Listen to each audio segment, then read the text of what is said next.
What's up guys, welcome back to another video, and it's been a while since I've uploaded a Deku Power Ranger What If, so that's why I'm here to make another one.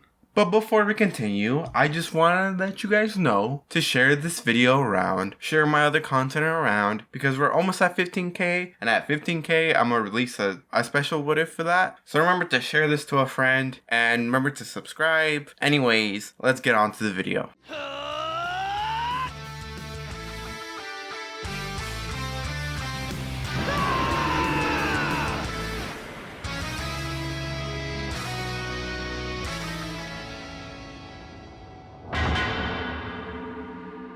Once they get off the bus, Class A meets part of the Wild Pussycats. After Pixie Bob throws everybody off the cliff, Mandalay says that they have 3 hours to get to the camp. After Bakugo, Ida, and Todoroki destroy the first dirt monster, more start to appear, and Deku realizes how they can cut down on their travel time, as well as not having to deal with the monsters. He morphs into the green Mystic Force Ranger, and calls upon the Mystic Minotaur. Deku himself becomes a giant Minotaur with a battle axe. He then picks up his classmates in one hand and begins to carry them towards the camp. Pixie Bob, not to be outdone, she starts to create bigger monsters and have them grow wings so they can attack the students from above, while some of the other monsters climb up Deku's legs to slow him down. This does serve to slow Deku down, but thanks to the other students, they start to take down some of the monsters. Students like Bakugo, Todoroki, Aoyama, and Momo can take out the flying monsters, while Sero and Shiozaki use their quirks to lower down the other students with more physical quirks to take out the monsters that are climbing up.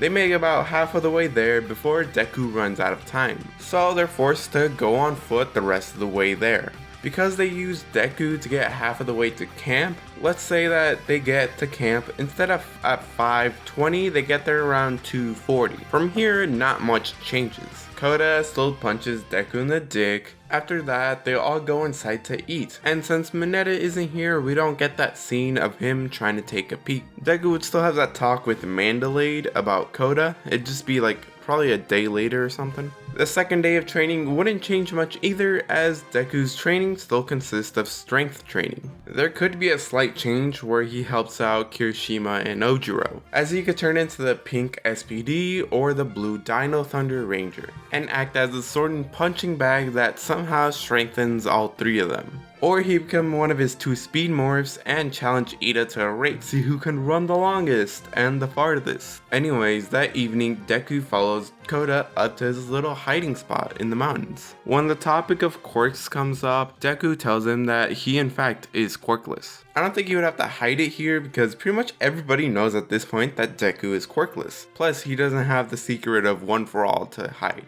Unlike most, he was born without a quirk, and now relies on his cell phone for his powers. Koda, thinking that Deku's just telling him a bunch of bullshit, at least about the cell phone, tells him to leave him alone. As Deku leaves, Koda thinks to himself that if Deku was telling the truth, then he's even stupider than he thought. He's gonna get himself killed. The third day of training, it doesn't really change because all they really do is train. However, that night, the Wild Pussycats decide to do the test of courage. I will be changing the team slightly because, alternate universe, alternate outcome. Since Dabi isn't part of the league yet, he doesn't start the fire, but Mustard still lets out that poisonous gas. While Ojiro and Jiro walk through the forest, they end up running into Magnum. So instead of Uraraka and Sui running into Toga, it's Ojiro, Jiro, and Magnum. Meanwhile, back with the main group, Pixie Bob gets taken down by a stain. Another stain shows up and tries to slash at Mandalay, but she's able to dodge in time that she only gets part of her clothes ripped. Both stains quickly notice Deku and Ida. In sync, they say, "I'll deal with you two later, after I've dealt with these fake heroes." The stain holding down Pixie Bob tries to stab her with his knife, but Tiger punches him away. Deku then remembers that Koda is probably up in his little hiding spot. He tells Mandalay the direction that Koda is in before morphing and running away. After Deku runs off, Mandalay tells the remaining students to head back to camp where Aizawa is. Before they leave, Ida tells them exactly how Stain's quirk works. meaning that Mandalay and Tiger's fight with the Stains are mostly just dodging and throwing well-placed punches. Meanwhile, on the cliffside, Deku just barely manages to save Koda. Deku holding Koda tells him not to worry because he's here to save him. Even with Deku's super speed, he still gets outsped by Muscular. And with one well-placed punch, Muscular breaks Deku's arm. As Deku's recovering from that attack, Muscular still asks if he knows who Bakugo is, before going to attack him again. Muscular then beats the hell out of Deku, and even much more than in canon. Just picture Hulk tossing around Loki. Before Muscular can kill him, Koda throws a rock at his head, asking if he's the dude who killed his parents. Muscular says yes, and you know what, I'm feeling nice today, so I'll take you to see your parents. As he brings down his fist to squash Koda, a bunch of vines wrap around his arm and stop him. A bunch more vines then pop out, wrapping around Muscular, and they pin him to a wall, and Deku demorphs. He then morphs into the red Mystic Force Ranger. With this Ranger form, he heals his arm, and shortly after he's done healing it, Muscular increases his muscles to break free from the vines. He furiously yells out that he's gonna kill them now for wasting his time. He then punches Deku into the wall that he had him trapped to, and repeatedly rapid punch him.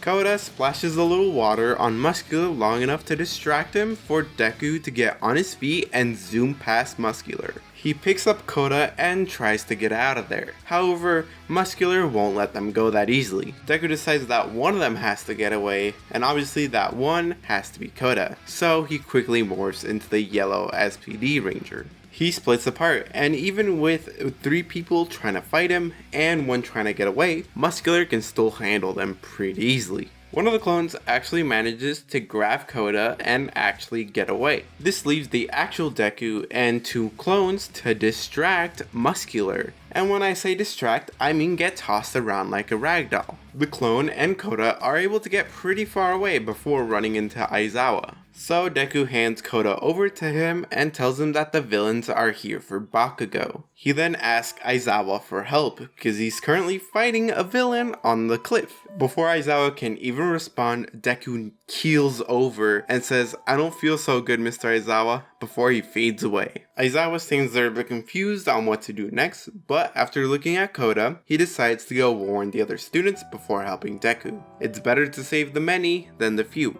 Meanwhile, over at the mountain, Deku stands there injured with his helmet broken and his fist raised up, ready to fight. He goes on to tell Muscular that he's gonna save everybody no matter what, and he's gonna go on to become the greatest hero like All Might. Muscular scoffs when he hears All Might and tells Deku that he's had enough playtime, it's time to kill you. He rushes over to the weakened Deku and grabs him by the neck and begins to squeeze. Soon enough, Deku isn't able to breathe and he blacks out. But before Muscular can actually kill him, a feminine voice on top of the cliff says to drop the kid. Muscular replies that he doesn't have to listen to her. She says that's an order from Thrax, as this boy is his ranger to kill, not anybody else's. Muscular sighs in disappointment and throws Deku aside. He says that there's a bunch of kids down there anyways, he'll have his fun with them.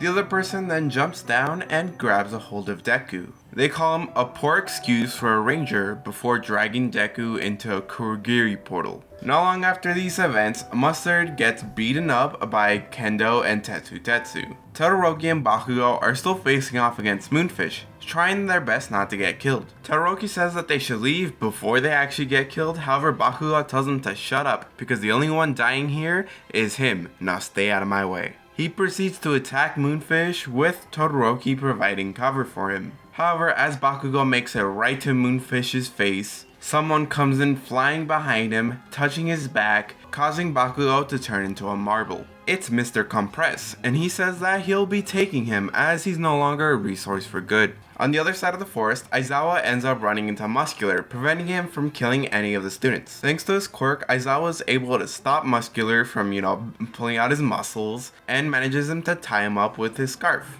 However, as Aizawa is trying to get more information out of him, a second Muscular shows up holding Stain. The The second Muscular knocks Aizawa away and frees the first one. The clone says that their job here is done, so they need to go. Despite how much Muscular wants to kill the pro hero, the clone tells him that he can't kill more people if he stays here and goes to prison. So Muscular hesitantly kicks up dirt and temporarily blinds Aizawa, allowing them to escape. As they're running away, Stain is yelling about how he's gonna kill Eraserhead next time they meet. 15 minutes after the villains escape, rescue workers and more heroes show up. Unlike in canon, only 2 heroes are arrested this time around, Mustard and Moonfish. I only say Moonfish because he's kinda insane, so I doubt he'd leave. Because Bakugo was taken, Todoroki would have been left alone to face Moonfish, and because of that, he would have came out with the most injuries. He does defeat Moonfish after enclosing Kosei and Ice to protect him. Todoroki, in order to stop Moonfish, used his heat wave on him, nearly frying him to a crisp.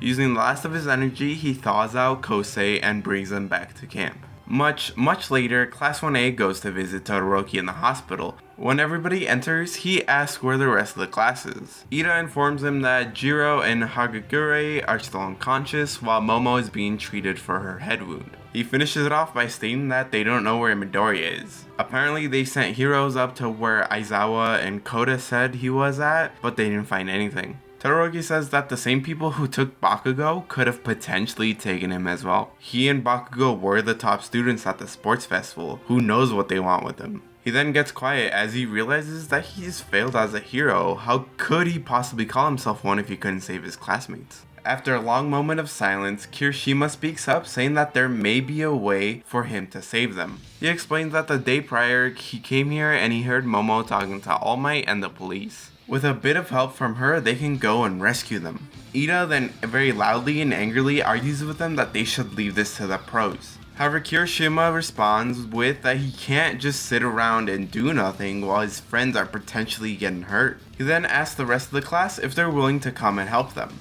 Todoroki says that he'll join him, and this sets Ida off. He basically says, why are you doing this? You know, it's dangerous, it should be a job for the pros. You know, the regular Ida spill. After he's done throwing out his lecture, everybody stays quiet for a moment before Uraka raises her hand, saying she'd like to go as well. Ida then turns to her, saying that she must be crazy for wanting to go. Uraka responds that even though she knows that this is a job for the pros, she feels like if any of them were taken, Deku would come to rescue them, so. Kirishima then once again asks the rest of the class if they're willing to come. However, no one says anything. Aoyama thinks of raising his hand, but doesn't. And before they can continue their talk, a doctor interrupts them, forcing Class 1A to leave. Later that night, the team meets up at the entrance to the hospital, and much like in canon, Ida joins them to save Deku and Bakugo.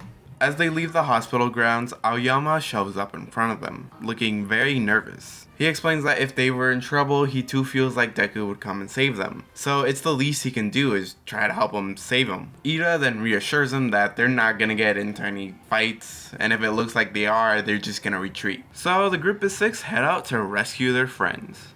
And that's what we're gonna be leaving off for today. Okay, I want to explain why this part took so long to come out. The reason is because my interest in My Hero Academia has fallen in the past few months, which is why I haven't come around to do this again. And when I was editing the first half of this video, my family had gotten COVID, so I had to deal with that, and then that ended up taking me on a 3-month break, and that's when my interest in My Hero Academia just kind of fell. I also started working on different what ifs, and so I left this video half edited. Anyways, that'll be it for this video. So remember to share this around. Let's get to 15k, and I'll release a what if that I have already pretty much edited out, just waiting to hit that 15k. And yeah, I'll remember to like, comment, and subscribe, and I'll see you guys next time.